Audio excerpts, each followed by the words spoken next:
জামায়াতের নেতৃত্বাধীন ইসলামী জোট শেষ পর্যন্ত ভেঙে গেছে। জোটের দ্বিতীয় বৃহত্তম শরিক দল চরমনাইর পীর মুফতি রেজাউল করিমের নেতৃত্বাধীন ইসলামী আন্দোলন বাংলাদেশ এবার জোটে থাকবে না। আজ বৃহস্পতিবার 15 জানুয়ারি আনুষ্ঠানিকভাবে এই সিদ্ধান্ত জানানো হবে। গত এক সপ্তাহ ধরে জোটের বিভিন্ন শরিক দলের সঙ্গে দফায় দফায় আলোচনার পর ইসলামী আন্দোলনের পক্ষ থেকে জানানো হয়, কমপক্ষে 80টি আসন না দেওয়া হলে তাদের পক্ষে জোটে থাকা সম্ভব নয়। এ অবস্থায় জামাত ও ইসলামী আন্দোলন ছাড়া বাকি শরিকরা আলাদা বৈঠক করেন। খেলাফত মজলিসের একাংশের আমির মাওলানা মামুনুল হক চরমনাই পীরের সঙ্গে আবারও যোগাযোগ করেন এবং আসন বণ্টন নিয়ে মধ্যস্থতার চেষ্টা করেন, কিন্তু তা ব্যর্থ হয়।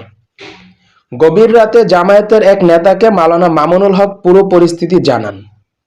জোটের একাধিক শরিক ও জামায়াতের নেতাদের সঙ্গে আলাপ করে জানা গেছে, চরমনাই পীরের দল স্পষ্টভাবে জানিয়েছে যে জোটে থাকা সম্ভব হচ্ছে না।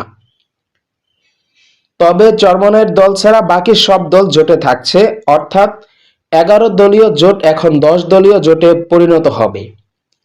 জামায়াত ইসলামীর সহকারী সেক্রেটারি জেনারেল মাওলানা আব্দুল হালিম জানান, আজ দুপুরের মধ্যে জোটের শীর্ষ নেতারা বৈঠকে বসবেন এবং এরপর সাংবাদিক সম্মেলন অনুষ্ঠিত হবে। খেলাফত মজলিসের একজন নেতা জানান, বাকি শরিকরা ঐক্যবদ্ধ থাকার ব্যাপারে একমত হয়েছেন। নতুন কিছু আসনে বিন্যস্ততা হতে পারে, তবে এতে তেমন কোনো সমস্যা হবে না। জোট ভাঙার পেছনে মূল কারণ হিসেবে ইসলামী আন্দোলন বাংলাদেশ জাতীয় নাগরিক পার্টি যোগদানের পর থেকে আসন বিতরণের বিষয়ে চাপ বৃদ্ধি হওয়ায় দলটি দাবি করে 143টি আসনে তাদের বিজয়ী হওয়ার মতো সমর্থন রয়েছে।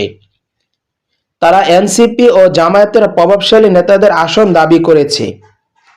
শুরুতে ইসলামী আন্দোলনের জন্য 40 আসন বরাদ্দ হয়েছিল, পরে তা 45-এ উন্নতি করা হয়। এছাড়া 6 থেকে 7টি আসন উন্মুক্ত রাখার প্রস্তাবও দেওয়া হয়, কিন্তু ইসলামী আন্দোলন 80 আসনের জন্য অনড় থাকে। অন্য শরিকরা চেষ্টা করেও তাদের বোঝাতে ব্যর্থ হয়। জামাত 80 আসন দিতে পারেনি, কারণ এতে সম্ভাবনাময় আসনগুলো হারানোর ছাড় ও অন্য দলগুলো আরও বেশি আসনের দাবি করতে পারত। মাওলানা মামুনুল হকের নেতৃত্বাধীন সমঝোতার চেষ্টা করা হলেও সফল হয়নি। চরমনাই পীরের ইসলামী আন্দোলনে 266 জন প্রার্থী মনোনয়নপত্র জমা দিয়েছেন। তারা এসব আসনে হাত পাখা প্রতীক নিয়ে আলাদা নির্বাচনে অংশ নেবেন।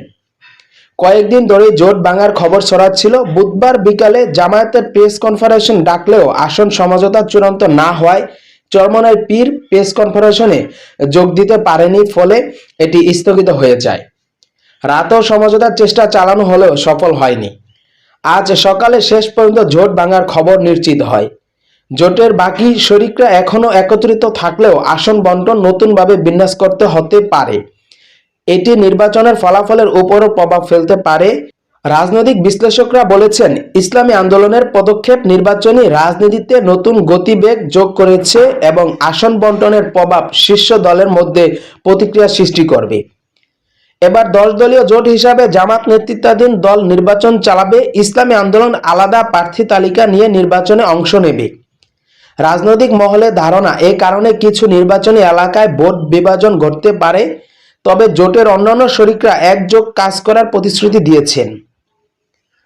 জোট ভাঙার প্রভাব দেশের ইসলামী রাজনৈতিক দলগুলোর নির্বাচনী কৌশল, আসন বণ্টন এবং ভোটের ফলাফলের দীর্ঘ সময় ধরে প্রভাব ফেলতে পারে। বিশেষ করে জামাত ও ইসলামী আন্দোলনের মধ্যে টানাপোড়েনে পরবর্তী নির্বাচনে মুসলিম ভোট ব্যাংককে বিভক্ত করতে পারে। রাজনৈতিক বিশ্লেষকরা মনে করেছেন, চরমনাই পীরের নেতৃত্বাধীন ইসলামী আন্দোলন যে 80 আসনের জন্য অনড় ছিল, তা তাদের শক্তি ও ভোট ব্যাংকের গুরুত্বের প্রতিফলন। অন্যদিকে জামাত ও বাকি শরিকরা নতুন পরিস্থিতিতে কৌশলগত পুনর্বিন্যাসের চেষ্টা করবে। এই অবস্থায় চলতি বছরের নির্বাচনের আগে ইসলামী জোটের এই ভাঙন দেশের রাজনৈতিক মঞ্চে নতুন চ্যালেঞ্জ ও দিক নির্দেশনা সৃষ্টি করেছে।